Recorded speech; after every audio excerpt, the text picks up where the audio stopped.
Class third SST page number 8 हमारा page number 7 तक complete था। Next page number 8 the children helps the elders in their work by taking the pet for a walk. हाँ, हमें जो children's होते हैं वो क्या करना चाहिए, आपको अपने बड़ों की हमेशा हेल्प करनी चाहिए। जैसे कौन कौन सी हेल्प हो गई, जैसे अगर आपके पास इफ़ यू हैव अ पेट तो आप उसको वॉक कराने ले जाइए इवनिंग या morning. If you have a time evening तो इवनिंग कराइए, मॉर्निंग में तो मॉर्निंग में। लाइक द टेबल को ठीक से करना, जैसे कि चीज़ें उसमें सही से रखना। जैसे अब मम्मा खाना बना के रेडी कर रही है तो आप उसको प्रॉपरली अपने टेबल पे सेट करिए ताकि सब लोग खा लें। वाटरिंग द प्लांट को पानी देना। They also spend time with their grand parents. जब आपको अपना जो टाइम है वो ग्रैंड पेरेंट्स के साथ भी शेयर करना चाहिए। ट्विंस आर चिल्ड्रन, ट्विंस जो होते हैं बच्चे children born at a same time to the same mother. जो ट्विंस होते हैं ना, बहुत से बच्चे देखे नहीं, जुड़वा होते हैं तो वो एक ही माँ से के होते हैं और एक ही टाइम पे पैदा होते हैं। If they look like each other, बहुत से होते हैं देखने में एकदम जुड़वा लगते हैं, देखने में ईच अदर मतलब बिल्कुल एक जैसे लगते हैं। they are called identical twins, जो मतलब आइडेंटिकल ट्विंस सकते हैं।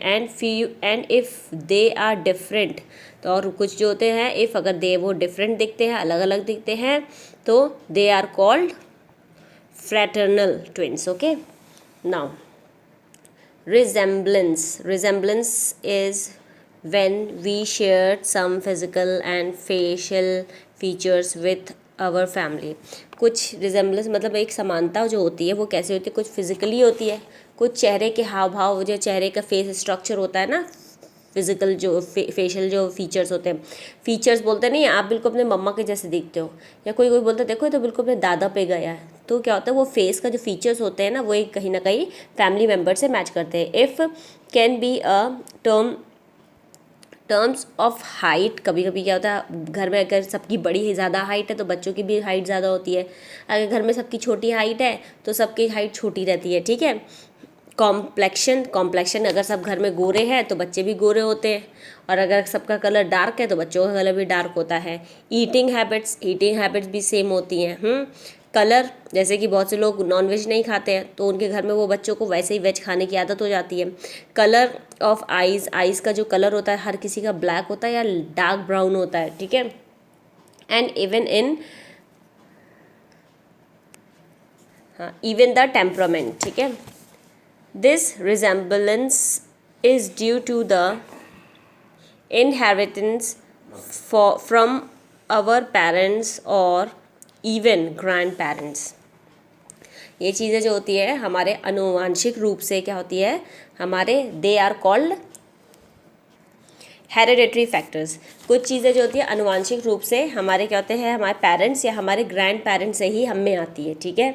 कभी कभी क्या होता है, हमारे ग्रैंड पेरेंट्स जैसे हो गए या पेरेंट्स हो गए, उनके फेस पे कोई एक छोटा सा बर्थ मार्क होता है, तो कभी कभी वो बर्थ मार्क हम बच्चे जो होते हैं ना उनमें भी वो आ जाता है, ठीक है। तो ये सब क्या होता है, ये आनुवांशिक रूप से हमें पीढ़ी दर पीढ़ी मिलता रहता है, ठीक है। यहाँ पर ही हमारा पोर्शन एंड हुआ है।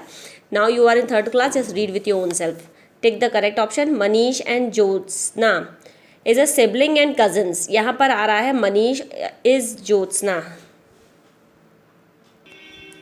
अच्छा, एक क्वेश्चन आपका यहाँ पर ये मेन आ रहा है, Manish is Jyotsna sibling and cousins. यहाँ पर दोनों का कोई मैच नहीं हो रहा है, because in the side page number 5 में ही देखिए, Manish has a grandparents है and a brother in his family.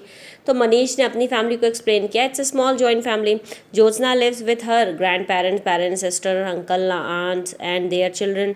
It is a big and joint family. तो दोनों अलग अलग फैमिली से बिलोंग कर रहे हैं, तो यहाँ पे जो आपका क्वेश्चन है वो क्वेश्चन के अकॉर्डिंग आपका आंसर सही नहीं आएगा। सिबलिंग वो होते हैं जो एक ही माँ के बच्चे होते हैं, सगे बच्चे। कजन्स वो होते हैं जो अलग अलग होते हैं, बट इसमें कहीं भी दोनों का मैच नहीं आ रहा है, तो इस क्वेश्चन को आप क्रॉस ही कर दीजिए, इसको मत करिएगा, ठीक है, क्योंकि दोनों का कोई मैच नहीं आ रहा है। कजन्स हम कर सकते हैं पर दोनों का फैमिली डिफरेंट आ रहा है, तो इसलिए हम इसको करेक्ट नहीं करेंगे। Grand parents live in a nuclear and joint family. Grand parents जो होते हैं वो हमारी जॉइंट फैमिली में रहते हैं, ठीक है। Third is hereditary and climate factors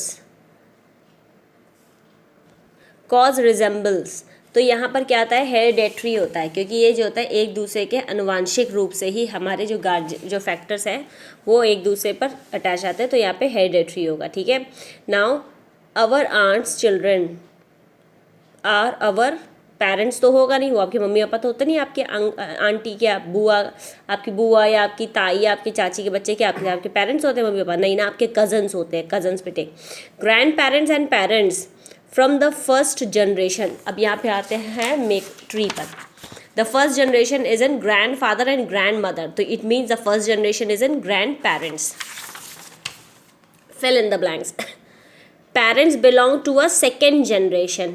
Twins are, because in the side parents belong to a which generation? Second generation. Okay. Now next, twins are born at the same time or to the same mother, तो twins जो जुड़वा बच्चे होते हैं वो भी एक time पे एक ही माँ से पैदा होते हैं। Our brother and sister are our sibling, जो हमारे रियल ब्रदर और भाई बहन होते हैं जो एक ही माँ के बच्चे होते हैं वो क्या होते हैं, हमारे सिबलिंग्स होते हैं। Our family is our first school, हमारी जो फैमिली होती है वो हमारा पहला स्कूल होती है जहाँ पे हमें मैनर्स, सभ्यता सिखाई जाती है, अच्छे से बातचीत करना सिखाई जाती है, गलत संगत नहीं, गलत बातें नहीं सिखाई जाती हैं। A family with grand parents and parents is a, तो जो फैमिली जिसमें ग्रैंड पेरेंट्स और पेरेंट्स होते हैं और या एक बच्चे होते हैं that's a small joint family. Sorry, family को कट कर दीजिए बिकॉज फैमिली इज़ देयर, तो स्मॉल और जॉइंट आप कर दोगे। हम आपको बताते हैं कैसे होगा ये आपका स्मॉल जॉइंट फैमिली। देखिए यहाँ पर